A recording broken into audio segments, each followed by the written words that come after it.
Assalamualaikum warahmatullahi wabarakatuh. Perkenalkan, nama saya Agil Indra Kurniawan, absen 3. Dalam kali ini saya ingin menjelaskan tentang yaitu perkembangan peradaban ilmu pengetahuan dan kemunduran Daulah Umayyah di Damaskus. Saya akan menjelaskan dua, yaitu perkembangan berupa fisik dan perkembangan non-fisik. Masa pemerintahan Bani Umayyah terkenal itu sebagai era agresif, di mana perhatian tertumpu pada usaha perluasan wilayah dan penaklukan yang terhenti sejak zaman kedua Khulafaur Rasyidin yang terakhir. Adapun beberapa berikut peninggalan yang ada dari Daulah Umayyah di Damaskus, yaitu bangunan berupa fisik. Aspek bangunan fisik banyak dibangun di jalan-jalan dan pasar.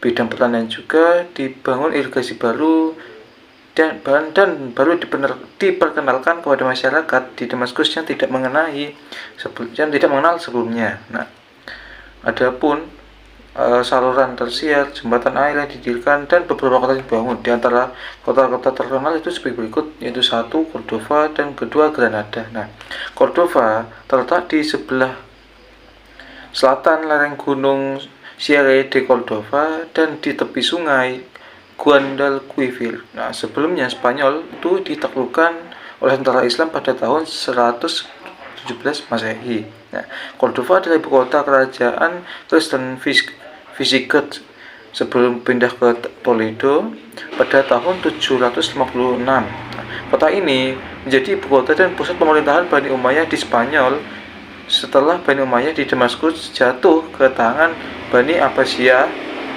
pada tahun 750 Masehi. Nah, yang kedua, Granada. Granada ini terletak di tepi sungai Genil di kaki gunung Sierra Nevada, berdekatan dengan pantai laut Mediterania atau Laut Tengah. Nah, pada abad ke-12, Granada menjadi kota terbesar kelima di Spanyol. Kota ini dikelilingi oleh tembok. Struktur penduduknya terdiri atas campuran dari berbagai bangsa, terutama Arab, Barbar, dan Spanyol yang menganut 3 agama besar, yaitu Islam, Kristen, dan Yahudi. Sejak abad ke-13, Granada diperintah oleh dinasti Nasrid itu selama kurang lebih 250 tahun. Pada masa itu, lah dibangun sebuah istana indah dan megah yang terkenal dengan nama Istana Alhambra, yang berarti merah. Granada terkenal dengan tembok dan 20 menara yang mengitarinya. Pada masa pemerintahan Muhammad, yaitu 1354 sampai 1391 Masehi, Granada mencapai puncak kejayaannya baik dalam arsitektur maupun dalam bidang politik.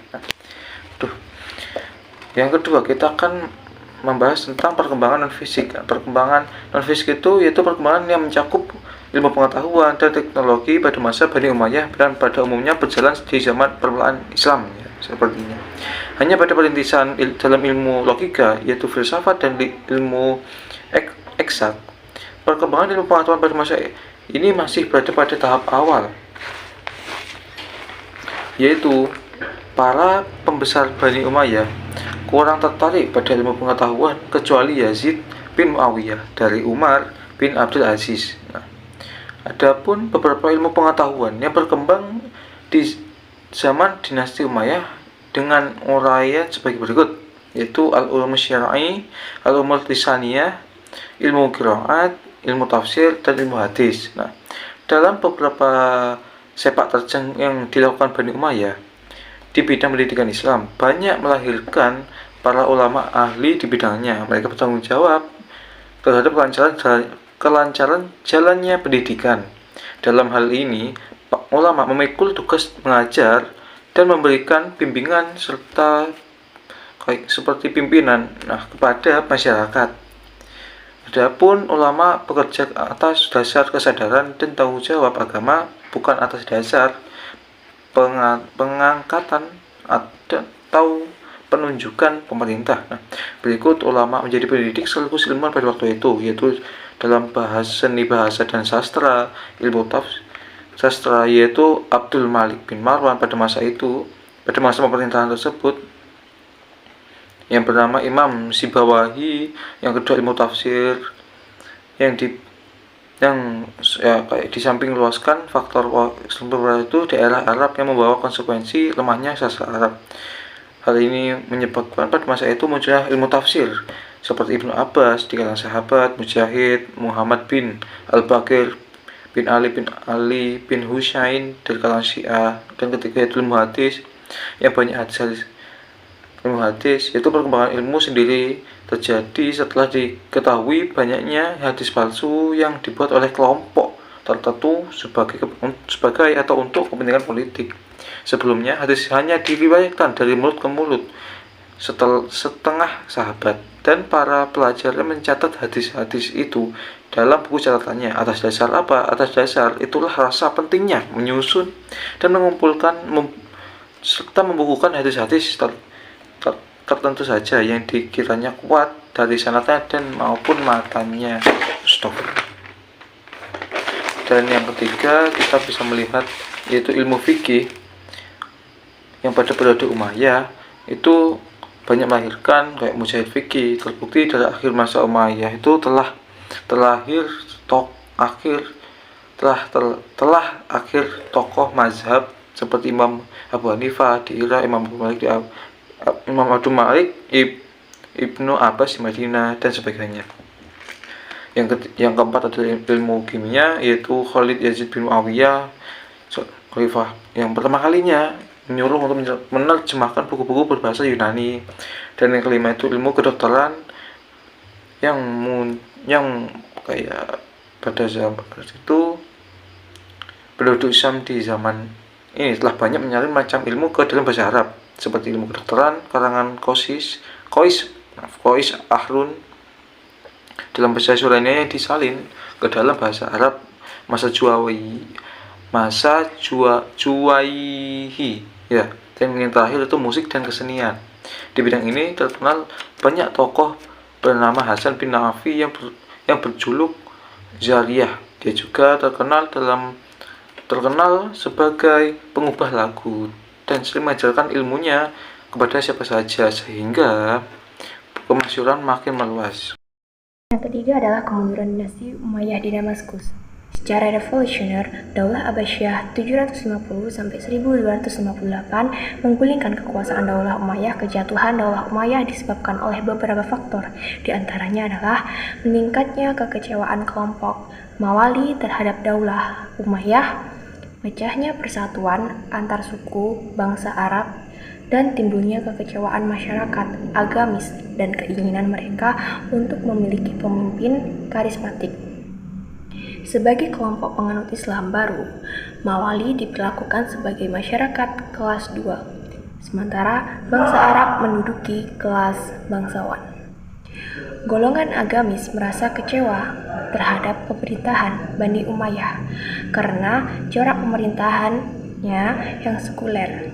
Menurut mereka, negara seharusnya dipimpin oleh penguasa yang memiliki integritas keagamaan dan politik. Adapun perpecahan antara suku bangsa Arab setidak-tidaknya ditandai dengan timbulnya fanatisme kesukuan Arab Utara, yakni kelompok Mudariyah, dengan kesukuan Arab Selatan, yakni kelompok Himayariyah. Di samping itu, perlawanan dari kelompok Syiah merupakan faktor yang sangat berperan dalam menjatuhkan Daulah Umayyah dan munculnya Daulah Abbasiyah. Menurut Dr. Badri Yatim, ada beberapa faktor yang menyebabkan dinasti Umayyah lemah dan membawanya pada kehancuran, yaitu sebagai berikut. Yang pertama adalah sistem pergantian khalifah melalui garis keturunan adalah suatu yang baru bagi tradisi Arab yang lebih menentukan aspek senioritas. Pengaturannya tidak jelas. Ketidakjelasan sistem pergantian khalifah ini menyebabkan terjadinya persaingan yang tidak sehat di kalangan anggota keluarga istana. Yang kedua adalah latar belakang terbentuknya dinasti Umayyah tidak dapat dipisahkan dari berbagai konflik politik yang terjadi di masa Ali bin Abi Thalib.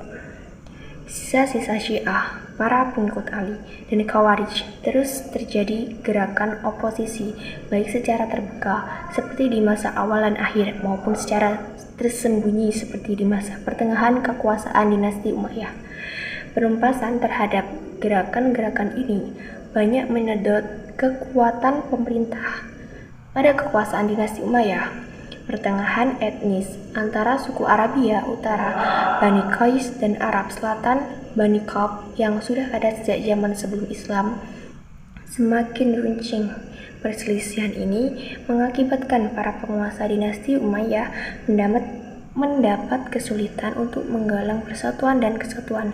Di samping itu, sebagian besar golongan timur lainnya merasa tidak puas karena status Muawiyah itu menggambarkan suatu inferioritas ditambah dengan keangkuhan bangsa Arab yang diperhatikan pada masa Bani Umayyah. Lemahnya pemerintahan daulah dinasti Umayyah juga disebabkan oleh sikap hidup mewah di lingkungan istana, sehingga anak-anak khalifah tidak sanggup memikul beban berat kenegaraan tatkala mereka mewarisi kekuasaan. Di samping itu, sebagian besar golongan awam kecewa karena perhatian penguasa terhadap perkembangan agama sangat kurang. Penyebab langsung runtuhnya kekuasaan dinasti Umayyah adalah munculnya kekuatan baru.